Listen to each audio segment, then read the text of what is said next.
नमस्कार दोस्तों, मैं हूं अखिलेश और आज की कहानी शुरू करने से पहले मैं आप सभी लोगों को एक बात समझाना चाहता हूं कि आज की जो कहानी है वो मेरी सभी कहानियों में से अलग है, क्योंकि ये एक हॉरर कॉमेडी है। कहानी शुरू करने से पहले मैं आपको कहानी के बारे में थोड़ी सी बातें बता दूं। ये कहानी मैंने तकरीबन 7 से 8 साल पहले कहीं पढ़ी थी। ये एक छोटी सी कहानी है, लेकिन मुझे काफ़ी पसंद आई थी। तो चलिए कहानी शुरू करते हैं। अभी कुछ साल पहले एक गांव में एक नया नया अस्पताल बनवाया गया था और एक अमावस की रात अचानक से उस हॉस्पिटल के आईसीयू वार्ड में एक पेशेंट की मौत हो गई, जबकि उसका ऑपरेशन सफल हुआ था और वो ठीक ठाक था। वो जल्दी ठीक होने वाला था। किसी को कुछ पता नहीं चला कि उस पेशेंट की मौत अचानक कैसे हो गई, और उस मौत के बाद हर अमावस की रात और मौतें होने लगी। एक के बाद एक ऐसी 6 मौतें। सभी लोग डरे हुए थे। एक दिन डॉक्टर साहब आईसीयू वार्ड को देख रहे थे। उनके पास उनके हॉस्पिटल का एक सफाई कर्मचारी खड़ा था, जिसका नाम नाना था। तो नाना ने डॉक्टर साहब के चेहरे की चिंता को देखते हुए कहा, मुझे लगता है कि जो आईसीयू वार्ड है उसकी वास्तु गलत है, या फिर कोई भूत प्रेत का चक्कर है। नाना उन्हें काफ़ी देर से अपनी बात समझाने की कोशिश कर रहा था। डॉक्टर साहब ने तब उससे हंसकर कहा, नाना, आपकी उम्र हो गई है, तो इसलिए आप ये पुराने ख्याल छोड़ दीजिए। ये भूत प्रेत वगैरह कुछ नहीं होता। डॉक्टर साहब की इस बात पर नाना ने कहा, तो डॉक्टर साहब, आप मेरी बात को समझ नहीं रहे हैं। मुझे अस्पताल को ज्वाइन किए 6 महीने हुए हैं और अब तक यहाँ 6 पेशेंट की मौत हुई है, जबकि सब कुछ ठीक था, ऑपरेशन सक्सेसफुल था। कोई और? फिर डॉक्टर साहब ने नाना की बात को बीच में काटते हुए डॉक्टर ने कहा, कभी कभी ऐसा हो जाता है। ऐसा समझो कि जो भी ऑपरेशन सक्सेसफुल हुए थे उनमें भगवान ने हमारा साथ नहीं दिया, लेकिन हमें ट्राई करते रहना चाहिए।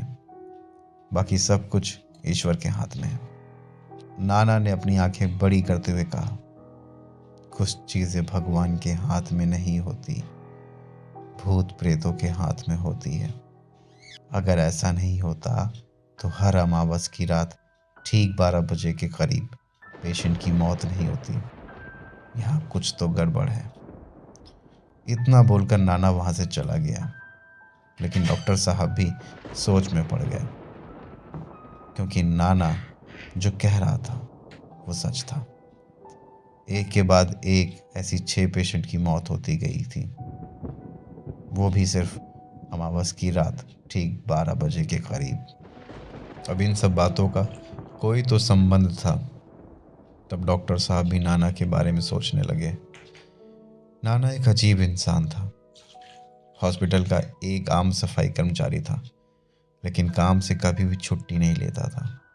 लेकिन हर अमावस की रात वो कुछ देर के लिए किसी जगह पर बाहर चला जाता था।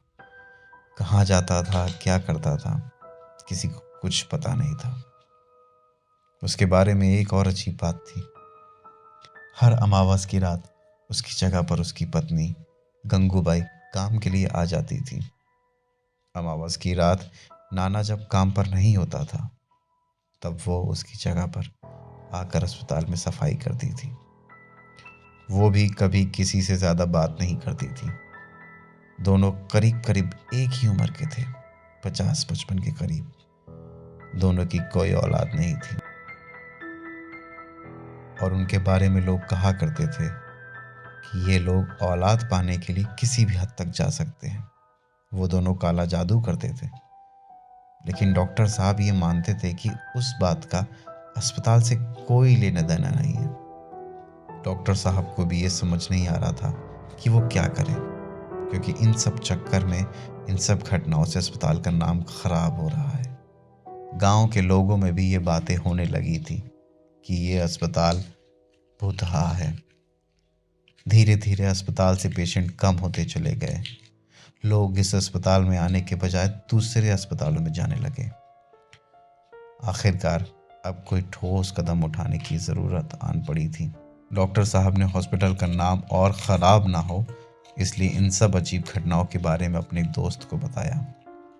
डॉक्टर साहब ने और उसके दोस्त ने मिलकर एक योजना बनाई, और इतना ही नहीं बल्कि शहर से पैरानॉर्मल एक्सपर्ट को बुलाया गया और सबकी मिलकर एक 5 लोगों की टीम बन गई।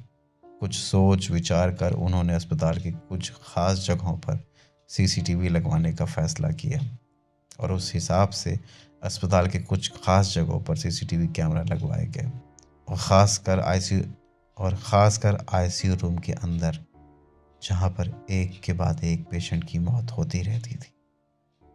कुछ भी कर उन्हें अगले पेशेंट को मरने से बचाना था। यही एक उम्मीद थी जिससे वो साबित कर सकते थे कि अस्पताल भुतहा नहीं है। और आखिरकार वो काली खौफनाक अमावस की रात आ गई। उस रात बारिश बहुत जोरों से गिर रही थी। जोर जोर से बादल गरज रहे थे। सबकी नजरें बार बार घड़ी और स्क्रीन की तरफ जा रही थी। घड़ी का कांटा धीरे धीरे 12 की तरफ सरक रहा था। कमरे के अंदर किसी शमशान जैसा सन्नाटा छाया हुआ था। वहां इतनी शांति थी कि बाहर से बिजली की आवाज आती ही पल भर के लिए उन सब के शरीर कांप उठते थे। 12 बजने में अब कुछ ही मिनट बाकी थे। सब लोग सांस रोककर उस स्क्रीन को देख रहे थे और तभी स्क्रीन पर उन्हें एक परछाई दिखाई दी। बाहर कड़कड़ाती बिजली की रोशनी में उस परछाई की एक लंबी सी रोशनी कॉरिडोर में पड़ती हुई दिखाई दे रही थी। सब लोग आंखें फाड़ फाड़ कर उस स्क्रीन को देख रहे थे, लेकिन सीसीटीवी में उस परछाई की पीठ की तरफ का हिस्सा दिखाई दे रहा था। बाकी वो परछाई पूरी तरफ से ढकी हुई थी, क्योंकि कैमरा उसके पीछे की तरफ था और इसलिए उसका चेहरा देख पाना बहुत मुश्किल था। लेकिन उन लोगों को इतना ज़रूर पता चल गया था कि ये कोई औरत है, और सब लोग शायद यही सोच रहे थे कि वो ज़रूर किसी और की आत्मा है। सभी लोगों के चेहरे पर इसी बात का डर लगा था। सबकी धड़कनें तेज हो चुकी थी। बिना पलके झपकाए वो सभी लोग स्क्रीन के पास खड़े होकर उसे देख रहे थे। सबके पसीने छूट गए थे। तभी उन्होंने देखा कि परछाई ने धीरे धीरे आगे बढ़ते बढ़ते आईसीयू रूम के अंदर प्रवेश किया। सबने फिर से अपनी सांसें रोक ली और ये देखने लगे कि वो औरत क्या कर रही है। आईसीयू रूम की लाइट हर दिन की तरह बंद थी और फिर उस परछाई ने लाइट स्विच के पास जाकर सारी लाइट्स ऑन कर दी। और तब डॉक्टर साहब ने सीसीटीवी में जो देखा वो देख के उनके होश उड़ गए, क्योंकि वो औरत कोई और नहीं बल्कि नाना की बाई गंगूबाई थी। आज अमावस की रात थी और वो हमेशा की तरह वो आज भी नाना की जगह काम करने आई थी। और अगले ही पल उसने वही पास में जो वेंटिलेटर था बोर्ड से उसकी पिन निकाल दी और वहीं पर अपने पास का चाइना फ़ोन चार्जिंग पर लगा दिया। और देखते ही देखते आईसीयू रूम के 7वें पेशेंट की जान चली गई। तो दोस्तों, ये एक अजीब डरावनी कहानी थी। आपको ये कहानी कैसी लगी कमेंट करके बताएं। अगर पसंद आई हो तो लाइक करें वीडियो को, और चैनल पर नए हो तो सब्सक्राइब करके जाएं। फिर से मिलता हूँ आपको एक नई कहानी के साथ।